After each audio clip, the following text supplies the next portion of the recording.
போரை நோக்கி செல்கின்றோம். அது வந்து லிமிட்டெட் வார் அப்படின்னு நம்ம வந்து சொல்லலாம். அது வந்து எந்த லெவலுக்கு போகும் அப்படின்னு சொல்ல முடியாது. சொல்லணும் அப்படின்னா ஒரு 7 விதமான பாசிபிள் வே ஆஃப் அட்டாக் அப்படிங்கிறது வந்து பிரிக்கலாம். Okay sir. Surgical strike. Surgical strike அப்படின்னு சொன்னா கோவர்ட் ஆப்ஸ் அப்படின்னு சொல்லுவோம்.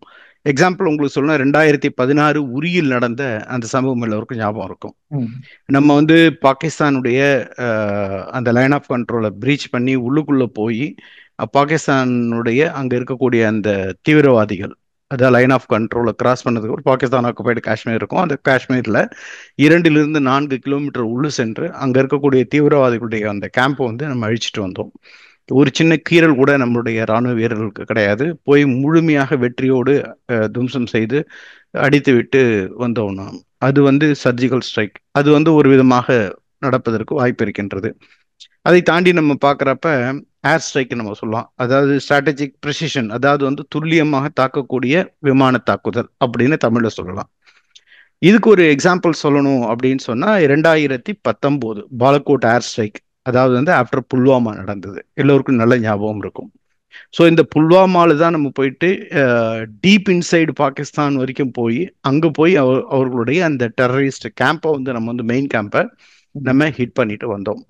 அந்த ஹிட் பண்ணிட்டு வந்தப்போ தான் வந்து அவங்க பாகிஸ்தான் உடனடியாக என்ன செஞ்சாங்க, எங்களுடைய பகுதியில் வந்து ராணுவம் ஹிட் பண்ணிட்டு போயிருக்கு அப்படின்னு சொல்லிட்டு அவங்க திருப்பி நம்ம மீது தாக்க வந்தாங்க. அப்போதான் அந்த டாக் ஃபைட் அப்படின்னு வந்து நடந்தது.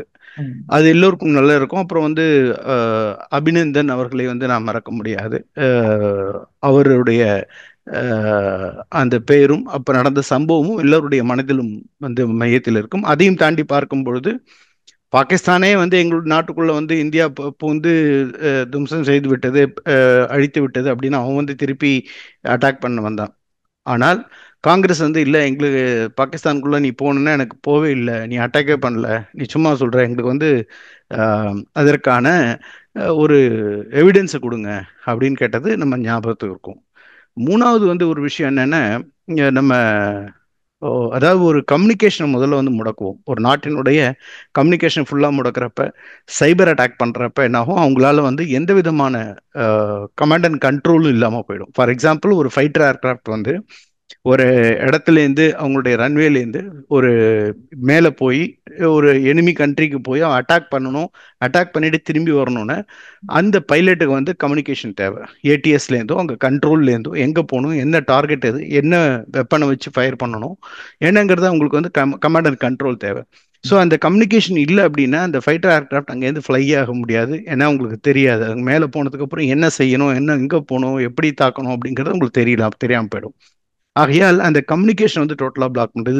இது நாட் ஒன்லி இது வந்து ஒரு விமானப்படைக்கோ இல்லை ஒரு ஃபைட்டர் ஏர்கிராஃப்ட்கோ மட்டும் கிடையாது. இது வந்து ஈவன் தரைப்படையாக இருக்கட்டும் அல்லது அவருடைய கப்பற்படையாக இருக்கட்டும், communication is the most essential.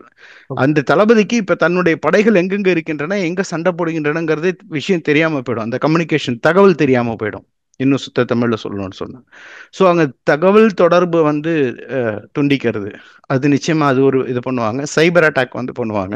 ம். அதையும் தாண்டி நம்ம பார்க்குறப்ப பிளாக்கேட் ஆஃப் டார்கெட் நேவல் வந்து பண்ணுவாங்க. அதாவது நம்ம முக்கியமாக சொல்லணும்னா 1971 வாரில் அவங்களுடைய கராச்சியினுடைய போர்ட்டை முழுமையாக முடக்கினார்கள். பாகிஸ்தானுடைய வலுவே இல்லாமல் செஞ்சிட்டாங்க. அவங்களுடைய வந்து நேவல் ஒன்றுமே பண்ண முடியல. அவங்களுடைய நேவல் அங்கேயே அழிச்சிட்டாங்க, அங்கேயே முடக்கி விட்டார்கள். அதே போன்று இப்பயும் அந்த விஷயத்தை வந்து இந்திய கப்பற்படை பண்ணியிருக்கு. எப்படி 1971 வாரில் மிகப்பெரிய ஒரு வெற்றியை நாம் அடைவதற்கு ஒரு முதுகெலும்பாக நமது வந்து கப்பற்படை இருந்ததோ, அதே போன்று இந்த வாட்டியும் அவர்களுடைய அந்த சுப்ரமசி அப்படின்னு சொல்லுவோம், அவர்களுடைய அந்த வலுவை அங்க நிச்சயமாக காமிப்பாங்க. அந்த இது வந்து டிட்டர்மினேஷன் வந்து நிச்சயமாக அந்த நேவிக்கு வந்து இருக்கும். அதை அவர்கள் செய்வதற்கு வாய்ப்பு இருக்கு. அதுக்கப்புறம் வந்து நம்ம பார்த்தோன்னா தரைப்படையை பொறுத்தவரை நம்ம எல்லாருக்கும் தெரியும், ஆர்ட்லரி கன் அண்ட் ராக்கெட் வந்து ஷெல்லிங் பண்றது, ம். அதெல்லாம் வந்து நம்ம ராக்கெட் லான்ச்சர்ஸ் வச்சு அவங்க வந்து அடிக்கிறது, மல்டி பேரல் கன்னை வச்சு ஃபயர் பண்றது, இதெல்லாம் வந்து செய்வாங்க. இதனால என்ன அப்படின்னா லாங் ரேஞ்சில், அதாவது அந்த பார்டரை கிராஸ் பண்ணாமையே, எப்படி வந்து நம்ம ஒரு எக்ஸாம்பிள் சொல்லணும்னா கார்கில் வார். கார்கில் வாரில் நம்ம வந்து அந்த எல்லையை தாண்டி போகாமையே நம்ம வந்து போரிட்டோம். அதே மாதிரி எல்லை தாண்டி போகாமையே நம்மளுடைய டிட்டரன்ஸ், நம்மளுடைய வலிமையை வந்து நம்ம காமிக்கலாம் எதிரிக்கு. அவர்களுக்கு மிகப்பெரிய சேதத்தை கொண்டு வரலாம். அதனால அது மாதிரி ஆர்ட்லரி, அது மாதிரி ராக்கெட் ஷெல்லிங் அதுவும் வந்து செய்வதற்கு வாய்ப்பு இருக்கின்றது. அப்புறம் வந்து லாஸ்ட்ல, அதாவது இந்த லேடர்னு சொல்லுவோம் அது.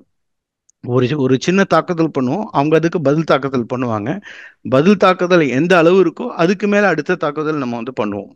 இப்போ ஒரு தாக்குதலுக்கு இன்னொரு தாக்குதல், இப்போ நம்ம ஃபார் எக்ஸாம்பிள் நம்ம ஒரு ஃபைட்டர் ஏர்கிராஃப்ட் போய் அங்கே போய் அட்டாக் பண்ணிட்டு வந்துச்சு, அவங்க ஃபைட்டர் ஏர்கிராஃப்ட் மட்டும் அமுச்சு நம்மளை அட்டாக் பண்ணோன்னா ஓகே.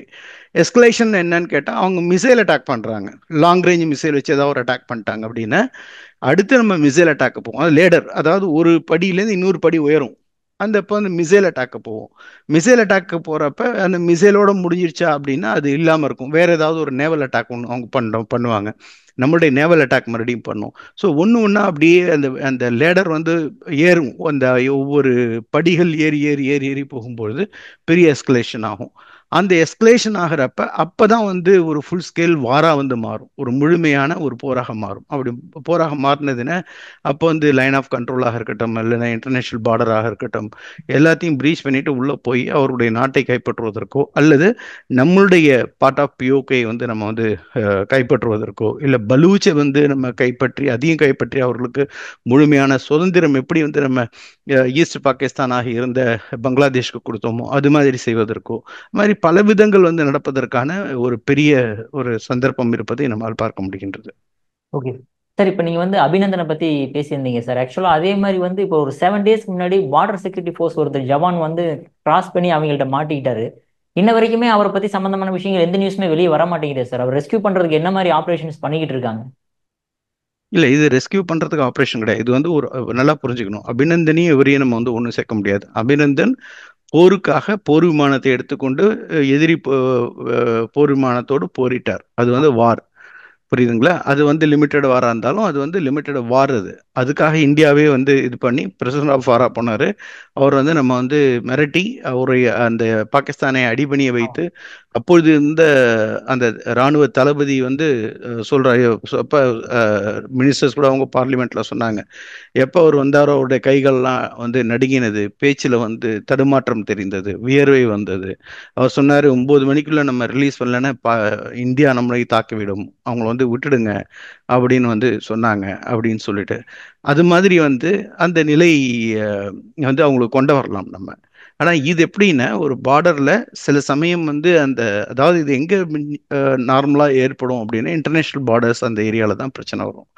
அது மாதிரி இடத்துல வந்து அந்த அந்த எஸ்பெஷலி அந்த வந்து நம்ம பார்த்தோன்னா இந்த பஞ்சாப் சைடு இருக்கக்கூடிய பாகிஸ்தான் பார்டர், பஞ்சாப் சைடில் இருக்கக்கூடிய இந்த பாகிஸ்தான் பார்டரில் வந்து ஈஸியாக வந்து தெரியாமல் போகிறதுக்கு வாய்ப்பு இருக்கும். அங்கே வந்து அங்கங்கே வந்து போஸ்ட் இருக்கும்.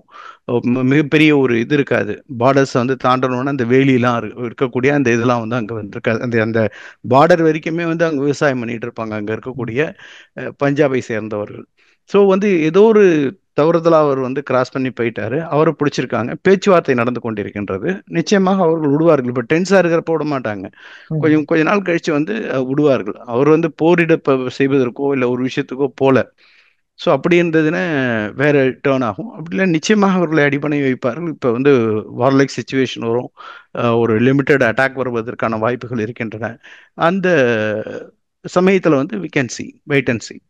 Okay sir. சார் இப்போ அங்கிருந்து இப்போ நிறைய நியூஸஸ் வந்து நம்மளுக்கு கன்ஃபர்மேஷன் நியூஸா இல்லையான்னு தெரியல சார். பட் ஆனால் அங்க இருக்கக்கூடிய ஆர்மி சீஃப் உடைய ஃபேமிலிலாம் வந்து வெளியூர் கூட்டு போயிட்டாங்க. முக்கியமான பொலிட்டிஷியன்ஸ் ஃபேமிலிஸ்லாம் வெளியே அனுப்பிட்டாங்க, ஏன்னா வார் வரப்போகுது அப்படின்ற மாதிரி விஷயங்கள்லாம் அங்கே போயிட்டு இருக்கே சார். அதோட உண்மைத்தன்மை என்ன சார் அதெல்லாம்?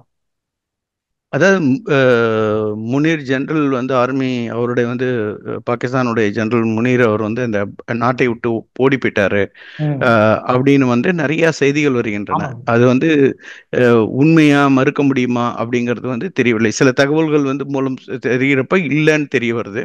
ம். ஆனால் சில தகவல்கள் மூலமாக தெரியும் பொழுது அவர் ஆக்டிவா இல்லைங்கிறது ரொம்ப கிளியரா தெரியுது. அவர் அங்க இருக்காரோ இல்லையோ. இப்ப நம்மளுடைய தளபதி வந்து எந்த இடத்துல இந்த நிகழ்வு நடந்தோ அந்த இடத்துக்கு போனாரு, ஸ்ரீநகர் போனாரு. அங்க இருக்கக்கூடிய ராணுவ தளபதிகளை இவர் வந்து அவர் மீட் பண்ணாரு. அங்க இருக்கக்கூடிய ஜவான்களை வந்து, ராணுவ வீரர்களை வந்து மீட் பண்ணாரு. அவர்களுக்கு உத்வேகத்தை கொடுத்தாரு. அங்க அங்க என்ன செய்யணும் அப்படின்னு மேற்பார்வையிட இருந்தார். ஒரு ராணுவ தளபதியாக அந்த ராணுவ போர்க்களத்தில் வந்து முன்னின்று இந்திய ராணுவத்தை நடத்தி செல்கின்ற ஒரு ராணுவ அதிகாரியாக இந்திய ராணுவ தளபதி இருக்கார்.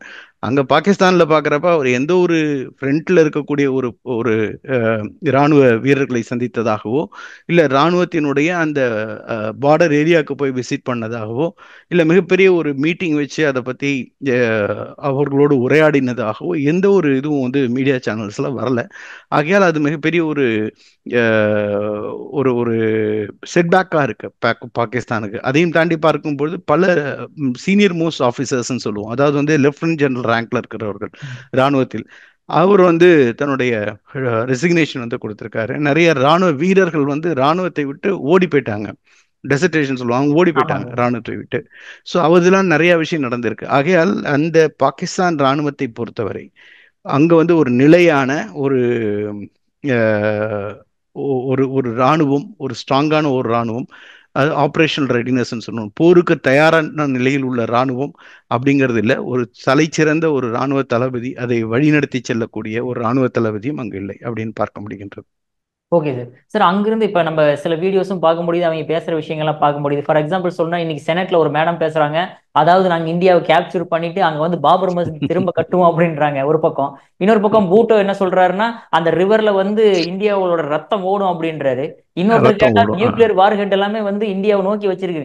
அந்த அளவு பாகிஸ்தான் வந்து பெரிய லெவல் இருக்கா சார் இந்தியாவை கம்பேர் பண்ணும்போது?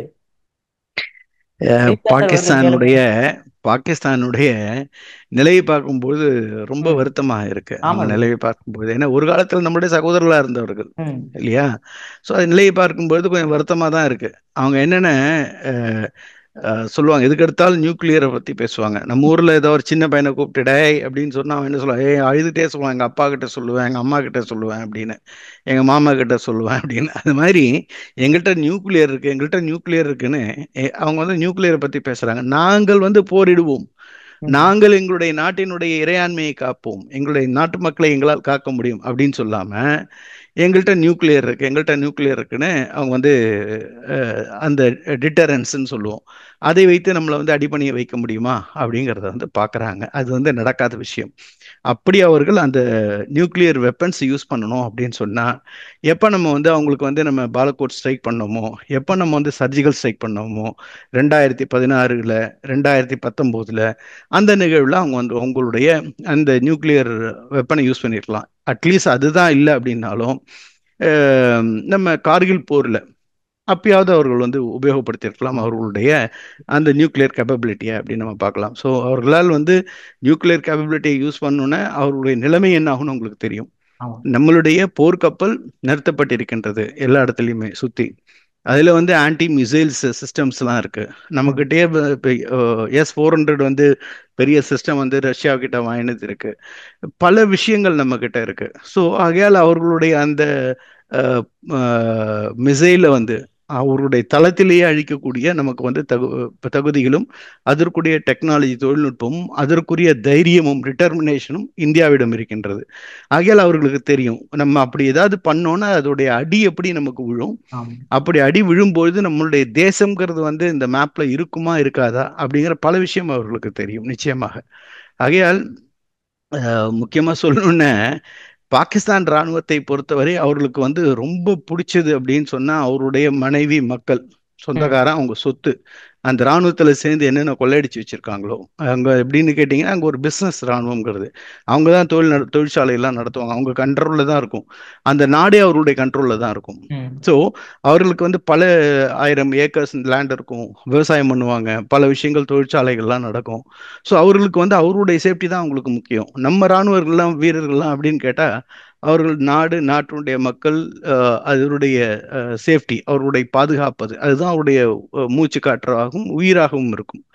அவர் பாக்கி எதுவுமே கிடையாது இந்திய ராணுவத்தினருக்கு. அதனால இவங்க வந்து கவலைப்படாம வந்து போய் இறங்கி சண்டை போடுவாங்க. ஆனா அவர்கள் சண்டை போடுறது தயாரா இருக்க மாட்டோம், முதலே ஓடி போயிடுவாங்க. பேச்சுவார்த்தையிலேயாவது எப்படியாவது முடிச்சிடலாம். அதான் நவாஸ் ஷெரீப் சொல்லியிருக்காரு அவருடைய இப்போது இருக்கக்கூடிய பிரைம் மினிஸ்டர் அவருடைய சகோதரர்கிட்ட, எப்படியாவது பேச்சுவார்த்தையில முடி அப்படின்னு. அதனால தான் அவர்கள் யூஎன்க்குலாம் போறாங்க.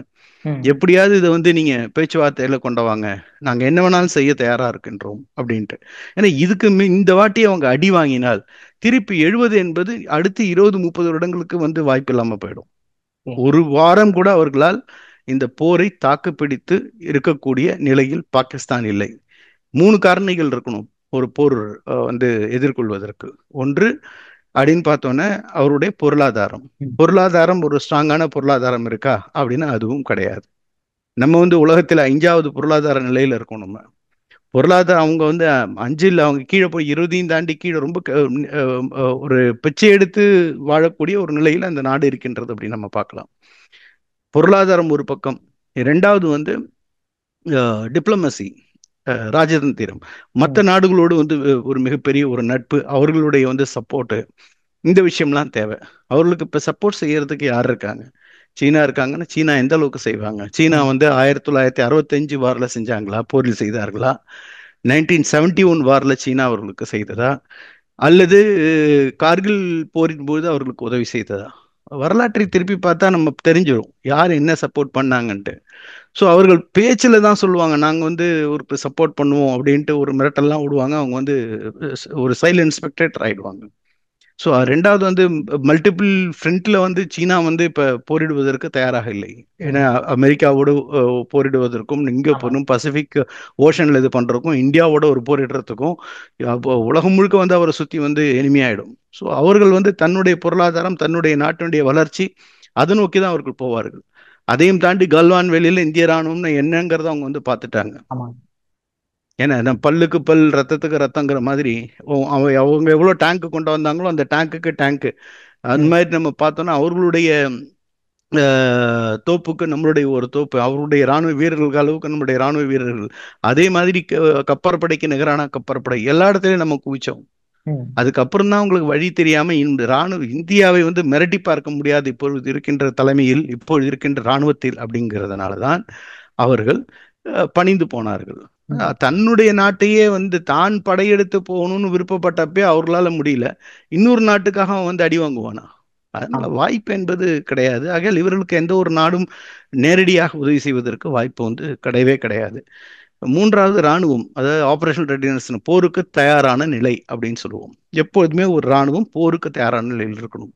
அது வந்து இருக்கா பாகிஸ்தான் ராணுவம் என்றால் நிச்சயமாக கிடையாது. சார் எக்ஸாம்பிள் நீங்க கடைசியா பாருங்க, ஆ. அங்க இருக்கிற ராணுவ வீரர்கள் ஓடி போறாங்க. அங்க இருக்கிற ஜெனரல் வந்து ரெசிக்னேஷன் லெட்டர் கொடுக்குறாரு. தளபதி ஒரு கரெக்டான ஒரு ஒரு ஆக்ஷன், ஒரு ப்ளூ பிரிண்ட் போட்டு என்ன பண்ணணும் என்ன செய்யணுங்கிறதே வந்து தளபதி வந்து செய்யல. அவர் ஒரு வந்து ஒரு போரினுடைய முதல் அந்த மனிதராக முன்னின்று வந்து அந்த படையை நடத்த வேண்டும். அங்க எங்க இருக்காருன்னு தெரியல. ஸோ இது மாதிரி ஒரு நிலையில பாகிஸ்தான் வந்து போரில் வந்து வெற்றி பெறுவதற்கான, போரை வந்து ஒரு வாரம் வந்து எதிர்ப்பதற்கான நிலை கூட, வெற்றிங்கிறது ரொம்ப ரொம்ப ரொம்ப தூரத்து வார்த்தை, அதெல்லாம் வாய்ப்பே கிடையாது. ஒரு வாரம் எடுத்து செல்ல முடியுமா, ஒரு வாரம் இந்தியாவுடைய போரை தாக்கு பிடிக்க முடியுமா அப்படின்னாலே அது மிகப்பெரிய ஒரு சவாலாகவும் மிகப்பெரிய ஒரு சரிவையும் அவர்களுக்கு கொடுக்கும் அப்படின்னு நினைக்கிறேன்.